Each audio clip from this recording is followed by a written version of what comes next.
pag nagmamature tayo, parang nauobliga tayong kalimutan yung pagiging bata eh. Mas lumalaki daw tayo, mas lumalaki yung mga problema, mas lumalaki yung responsibilidad. At pag nangyari yun, ang dami ng mga bagay na lumalagpas lang sa atin. Nung mga bata pa tayo, wala tayong pinapalagpas eh. Kaya parang ang haba ng araw, di ba? Parang lahat ng bagay big deal sa atin. Naalala mo pa ba nung una kang nakakita ng rainbow? Wow! Eh yung bago sumara yung ref, namamatay yung ilaw.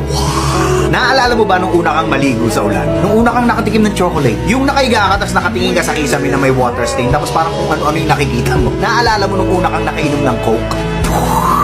Sa maniwala kahit sa hindi, ang dami pa rin mga ganun sa paligid natin. Mga bagay na hindi pa natin alam, pero dahil mayayabang na yung mga mature na mga sarili natin, hindi na natin ini-enjoy yung kababawan. May mga nagsasabing matanda na tayo kaya hindi na tayo naglalaro. Pero ang totoo, hindi na tayo naglalaro kaya tayo tumatanda. Sana huwag niyong hayaang mawala yung inner child ninyo. Huwag tayong maging isip bata.